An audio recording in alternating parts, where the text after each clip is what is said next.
Hey everyone, Steve here with IBC Global. Hope the day is off to a fantastic start.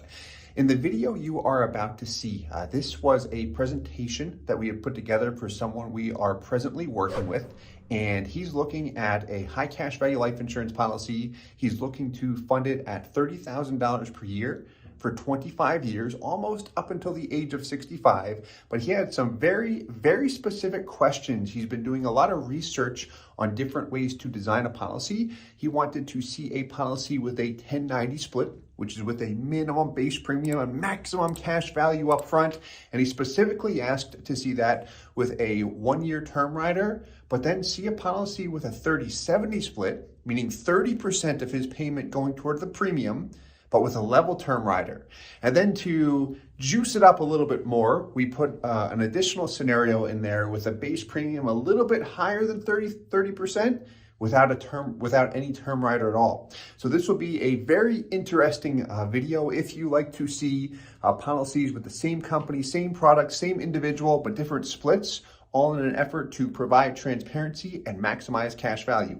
Hope you enjoy. Please leave a comment below. If you enjoy it, please hit that like button and subscribe. And we'll talk to you soon. Have a great day. Steve here with IBC Global. Hope your day is off to a great start.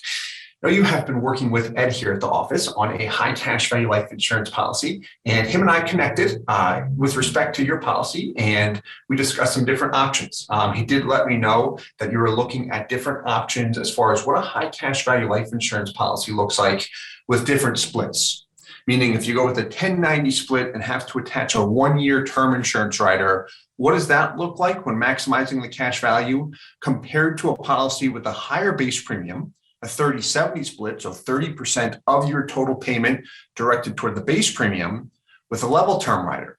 So we put just that together. I also put some examples together without any term riders at all. This way you can see exactly what a policy looks like, potentially looks like, if you've got a policy designed with a minimum base premium, a 10/90 split, and a 1-year term rider, a higher base premium with a level term rider, so a 30/70 split, and then a design with a slightly higher base premium, close to about 33%, but no term rider at all. So let's get on into it and have some fun.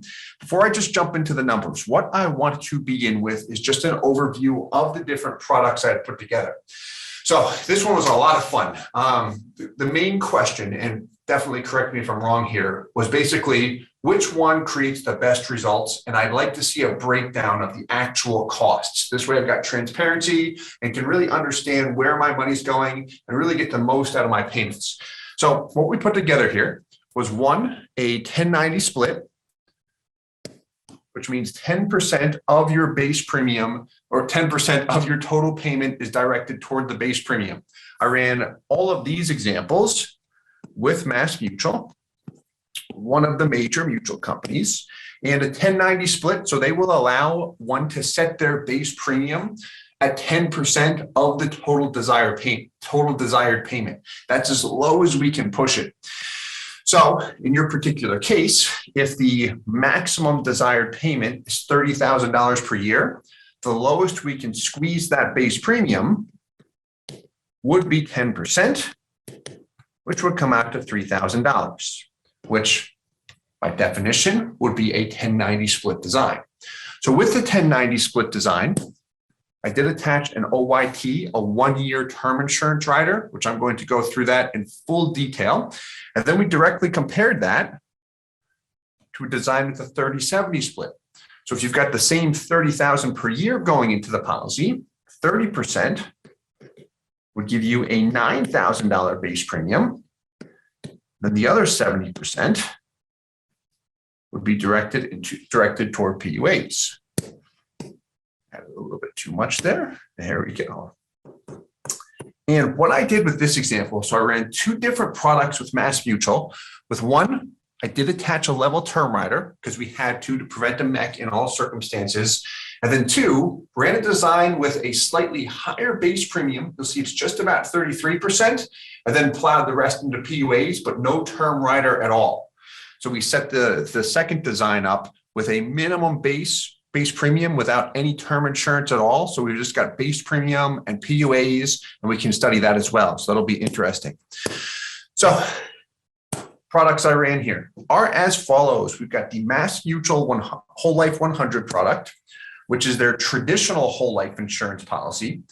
What I mean when I say traditional whole life insurance policy is when we look at the design of a life insurance policy. Where is my money going? I pay it into the policy, $30K per year for 25 years. It takes me a little bit past the age of 60 in your particular case. Traditional policy means the base premium, whatever that dollar amount is, you will not see anything show up in cash value in the first year, and most often the first and second year. The reason why is because the insurance company is going to overcharge one for the cost of insurance, the actual whole life death benefit, during the first and second year. Beginning year 3, on a guaranteed and non-guaranteed basis, you start to see those premium payments come back. On a non-guaranteed basis, you start to receive dividends, and it gets better and better as the years pass. PUA dollars, this is the piece everyone loves. I see them show up in cash value. With the Whole Life 100, in the first year, you'll see it fall between 90 and 95%. It'll be about 92% to be precise. So the designs I put together with that Whole Life 100 product are as follows.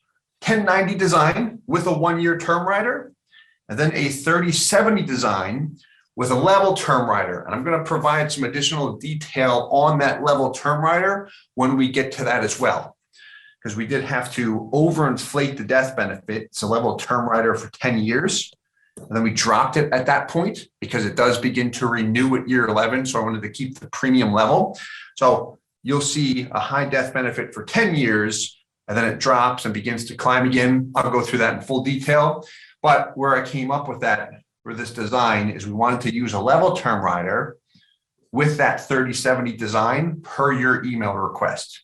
And then a 1090 design with a 1-year term rider, so you can directly compare and contrast. That Whole Life 100 product, quick side note, on a non-guaranteed basis, when we're looking at dividends being applied to a policy, that will have among the weakest internal rate of return on cash value among Mass Mutual products. However, if you really like the guarantees, this product has the strongest guaranteed cash value interest rate among Mass Mutual products at 3.75%. The High Early Cash Value product has a guaranteed rate of 3%. And how this product works is as follows. Much different than a traditional whole life product with respect to the base premium, where whatever that base premium is, if it's 10%, 30%, or even 100%, you'll see about 80% of the base premium show up in cash value right off the bat. That's not counting PUAs. PUAs will enhance things even further. So if I add PUAs, they'll function the same as the Whole Life 100, where you will see approximately 92% of that PUA payment show up in cash value the first year, and each year gets better after that. Now, designs I put together here, 1090 with a 1-year term rider, which is exactly what you had looked at when working with Ed, or when you guys looked at the first set of scenarios. I used that identical design. And then a 3367 with no term rider at all. It's not exactly 3367. The base premium is 32.5%, which is just as low as I could get it without attaching a term rider and preventing a MEC in all situations. What I'll add about that High Early Cash Value product as well is a level term rider is not available if we're adding PUAs. So if I want to add PUAs and have a term rider, I do have to go with a 1-year term rider that's specific to Mass Mutual. If I want to use a level term rider, which I can attach, Mass Mutual will not accept PUA payments. They specifically refer to this as their AILR rider, which represents additional life insurance rider. That's their standalone PUA payment. If I've got that attached to a High Early Cash Value product, a level term rider cannot be attached. So what we do in many situations where people are attracted to this product is use a 1-year term rider to beef up the death benefit and MEC limit, provide flexibility, and then I've got a term rider, and I can use Ailer as well. So before I get into the numbers, last thing I want to hit on is some additional information around the one-year term rider. So how the one-year term insurance rider works is it is a one-year renewable term rider, meaning each year as you grow older, the cost of that actual rider increases. Now, how it also works, what helps offset that cost is the term rider death benefit will decrease each year. So what's interesting about it is as one adds money to a whole life insurance policy, as you add money into PUAs, there you go, as dividends are applied to the policy, everyone's interested in the cash value component there, which is what dividends and PUA payments enhance. However, when we make a PUA payment, if you were to add $10,000, for example, you'd see your cash value increase, but you would also see about another $30,000 in death benefit. So how that one-year term rider functions is if your whole life death benefit increases by $30,000, your term rider will decrease by $30,000. And what happens in that case is it ends up offsetting the cost. Now there's different ways to design it. You'll see the way I designed it, the cost slightly increases over time, mainly to prevent a MEC. But because that term rider is decreasing while one is funding it, that will typically offset the cost, which is a nice feature to be aware of. Continue on here. Next, we've got the risk. So there is risk to all designs, in my opinion, but if we're going to isolate the one-year term rider, the biggest risk would be this. If you plan to pay in $30,000 per year, we attach a one-year term rider and equip the policy to give you the ability to pay in 30 grand per year for 25 years, never have to worry about a MEC, and then you did not pay in $30,000 per year. Let's assume you only paid in $5,000 or $10,000 per year. And what happens there when we're adding less money to PUAs is our whole life death benefit is growing by less, which means our term rider is not decreasing by the amount we had on the illustration. In summary, our term costs will end up increasing a bit faster. That's one risk. The second risk, although rare, it still is a risk, is the insurance company can increase the term rider cost. So whenever we look at riders, a PUA rider, for example, insurance companies reserve the right often to increase PUA fees, not with all companies, but with some companies, Mass Mutual is one of them. They reserve the right to increase fees on their PUA payments to what is referred to as their guaranteed maximum charge. The same is true of term insurance riders, particularly with one-year term riders. So they can increase those term charges if they want to or need to. Extremely rare. However, it is a risk if we're painting a transparent picture. Now, while those are a risk, there is an easy solution. We can always remove or reduce the term rider. So a lot of people aren't aware of the second piece. Very easy to remove a term rider. For example, if you're paying the policy for a number of years and you say, hey, my plan, guys, was to pay $30K per year, a little bit past the age of 60, but hey, life happened. I've got my money dedicated toward other areas. This is all well and good, this product, but I'm not paying 30 grand per year. Term costs have increased over time. One, we could just cut the term rider off, which will eliminate the costs altogether. Two, we can always partially remove or partially reduce the term rider as well, which will gradually reduce the costs. So this is something that our company and myself, we monitor on a regular basis for everyone we work with. We keep in touch with everyone. Every 6 months, we reach out with review material, a policy audit report, in-force illustrations after the first year, and always offer review meetings and review calls as well. We really want to keep our finger on the pulse of our policy, of your policy, the company, the industry, any changes. If you reduced funding, but you plan on increasing it again, maybe you're looking at loans, really keeping in touch and being able to pivot as time passes is important, because some people we work with pick a plan and they stick to it. They pay exactly what they intended to do. Most people don't. because life happens for better or for worse. So we want to be able to adjust as time passes. And that's where the flexibility piece really comes into play, which is one of my favorite things with the one-year term insurance rider, especially with Mass Mutual. I know you guys we had originally looked at Mass Mutual and Guardian. If you like the idea of funding for 25 years and we're looking at different designs, Mass Mutual will allow a 1090 split. Guardian will not if I want to fund it for that long. Their advantage or their sweet spot is if I like that minimum base premium, being able to max fund it for 10 years, sometimes 15 years, and then pay a reduced amount or stop. That's Guardian's strength, in addition to their PUA flexibility.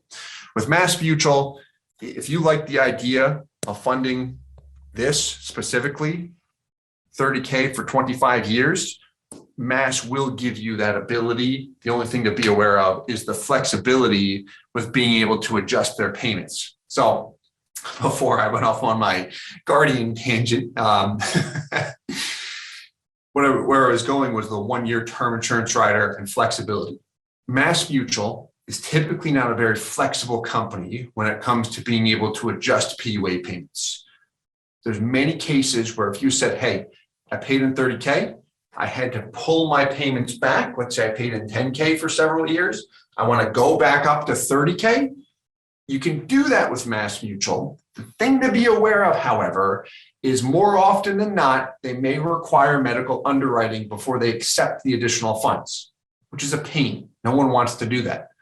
However, if you have a one-year term insurance rider attached, so this is with OYT specifically, here are the key benefits or some of the key benefits of OYT. Allows for a 1090 split. With Mass, you can do it with or without with a term rider. But this is it right here. Flexibility to adjust payments annually, so it can be one time per year on your anniversary date without any medical underwriting. All companies have different rules here, by the way. This video is more focused on Mass Mutual's products, but with their one-year term insurance rider, which is referred to as their lister, if that is attached, you can make payment adjustments annually on your anniversary date. All you do is say, here's how much I'd like to add this year. We make the adjustments on the back end. Your online portal is updated and you can send the funds in, no questions asked. That is the case as long as that term rider or lister is still attached. Once it A, naturally expires, or B, we remove it, it no longer exists, where it can bounce payments up and down without underwriting. So that's a key advantage there, or key benefit. And then this piece, strongest guaranteed values. And this is really the case just with a minimum base premium. Every time you minimize the base premium, you will see the strongest guaranteed cash value, short-term and long-term, every single time. So a one-year term rider does allow for that 1090 design and having the ability to pay into it for a long period of time. And then the last thing I want to hit on here before we get into the numbers is proof of performance. So a higher PUA ratio, meaning you're paying in $30K, the lower that base premium is, what I've seen to be consistent before I studied my own policies, when we looked at corporate policies and proof and historical performance, the lower that base premium, the better the actual results are on policy performance. The biggest form of buyer's remorse that comes up with consumers that take out whole life insurance policies with a core focus on the cash value is often they see an illustration and the actual performance under-delivers compared to what was illustrated. That's where the buyer's remorse comes into play.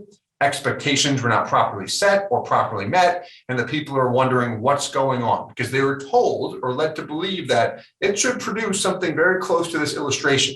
Does not happen in reality. What we've seen to be the case, and this is before I wrote policies personally, and then over the past, I've been in the business for a little over 10 years now.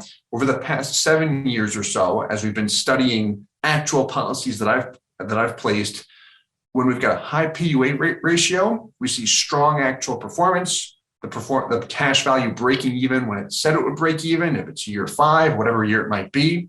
Compared to a higher base premium, we see lower dividends than illustrated actually paid. the product under delivers. And that's where people look at it and say, okay, this isn't what I thought. I'm disappointed. They exit it or they have an issue, whatever pops up. So just in properly setting expectations, because we can't control the performance of the policy. We can control the design, which has an impact on the performance, but we can't control what the company actually applies to your policy in dividends and such.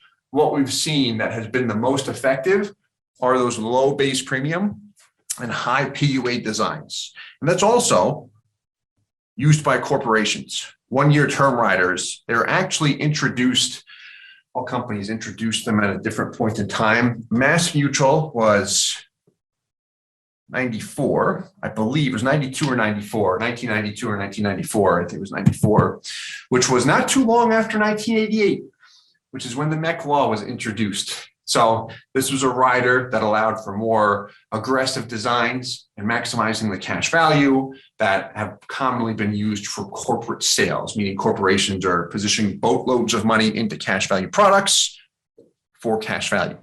All right, a lot of background information there. Let's have some fun at the detailed illustrations, which is always beneficial to look at so I can see where is the money going.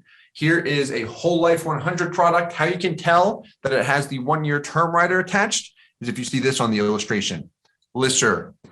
So let's not look at that one first. Here we just see whole life 100. So as we look at this guy, source ledger, I would look at the supplemental values. In the report, you'll see the internal rate of return. I can include the term cost as well, although I exported that data to the Excel spreadsheet, but we can put an illustration very easily. 30-70 split with a level term insurance rider. So annual outlay, $30K per year. Where's the money going? Premium, 30% and $9,000. Renewable term rider, $1.2 million, $1,400 per year for the first 10 years. Everything else, scheduled AILR, which is Mass Mutual's term for their PUA rider. So total of $30,000 per year going in. There's your payments. Total cash value, about $18,000 right off the bat. By year 10, you have paid in $300,000 and your cash value is about $297,000. Also, take a look at the death benefit there from year 10 to 11. Year 10, what is it? 2.58. Year 11, what is it? 1.461. So with Mass Mutual, they've got 2 term riders available. Their LISR, 1-year term rider, and then their renewable term rider. How their renewable term rider works is that the premium is level for only the first 10 years. And they do reserve the right to have that renew each year. They typically do not. They made that change January of 2020, but it typically remains level. They do reserve the right to increase it though. However, no matter what, in year 11, it would begin to increase. So what I did was overinflate the death benefit, which was mainly, or why I did that was mainly the reason why, to overinflate the MEC limit. This way, as you continue to pay in $30K per year, we do not run into a MEC issue down the road. If there's ever a significant change to the death benefit while you are still funding a policy, what occurs is what the industry refers to as a material change. In summary, it impacts your MEC limit and you'll see it typically decrease. So what we want to make sure of when using level term riders, because eventually those will drop or they'll begin to renew quite quickly at a high rate, is make sure we overinflate that term rider. That's if you want to pay into it for a long period of time. You've got the 1090 design. Go down to the supplemental values. There you go. On page 18, where's the money going? Same thing, base premium. Then you've got LISR. You've got this face amount. That's your term rider. It does not cost $3,000. I'll let you know that much. It's broken up where a small percentage of that $3,000 goes toward the actual term cost, and then the rest goes into PUAs.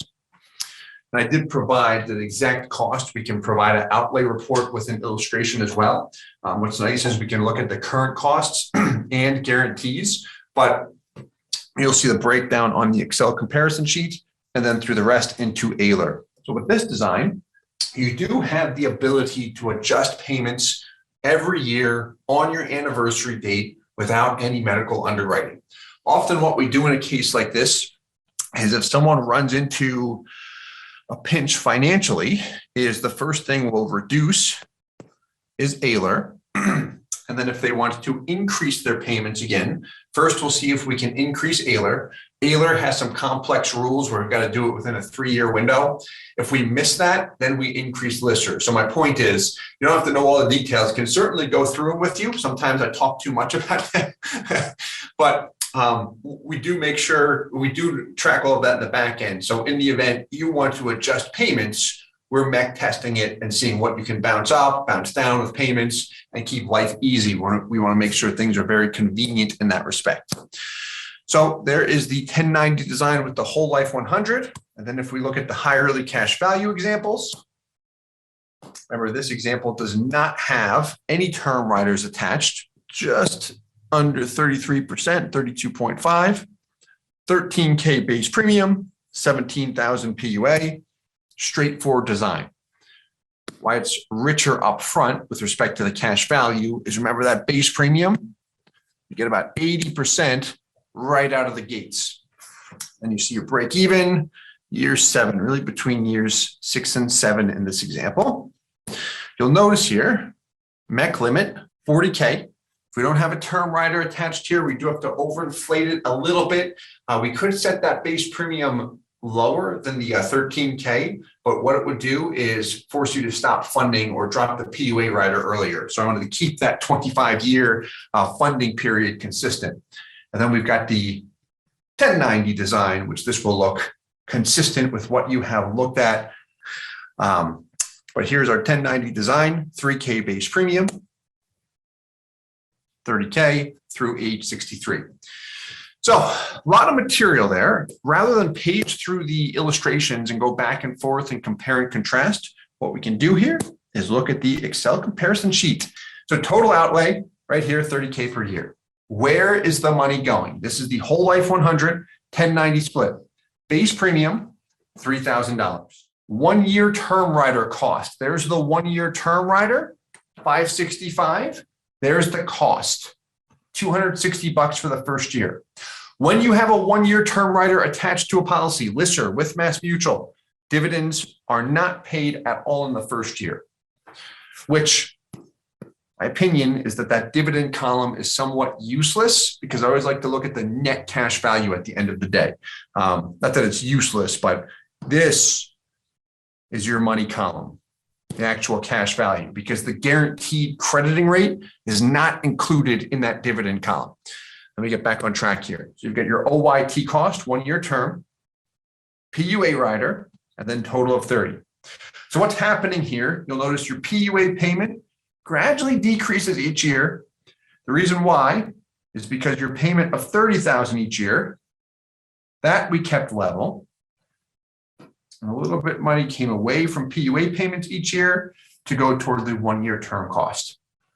You've got your net cash value. This is a whole life 100 product. Break even point here, really between years 6 and 7. Annual internal rate of return. This isolates what your cash value is growing by year over year.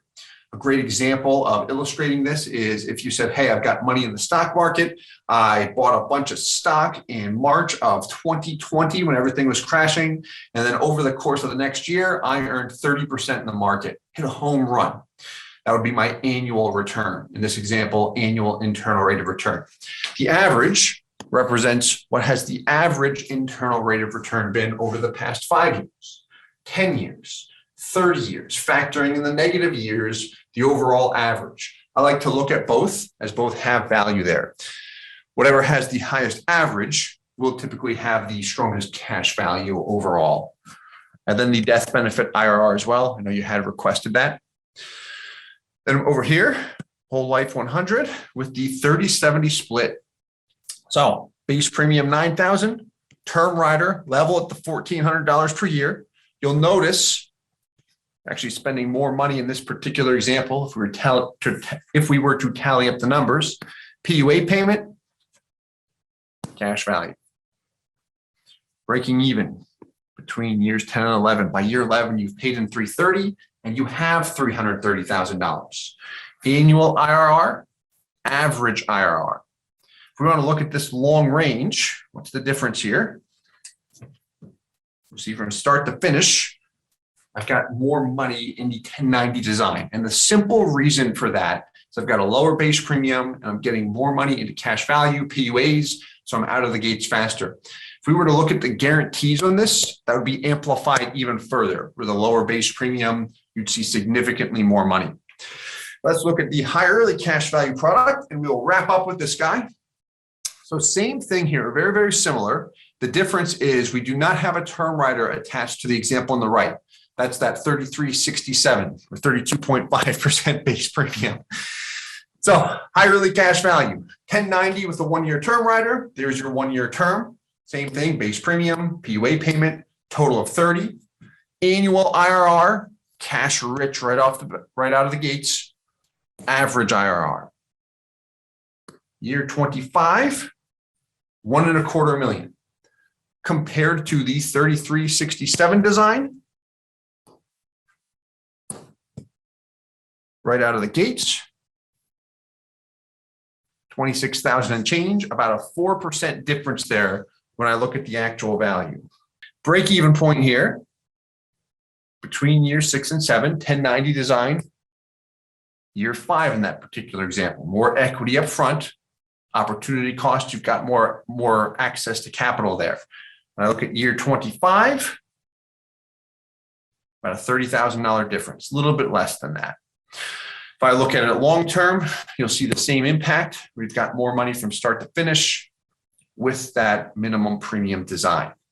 Know this is a ton of information. If you have any questions, feel free to let us know. You can certainly hop on a Zoom call with you or a phone call if you'd like to discuss. But thanks so much for reaching out initially. Really appreciate it. And we will talk to you in the near future. Have a great day.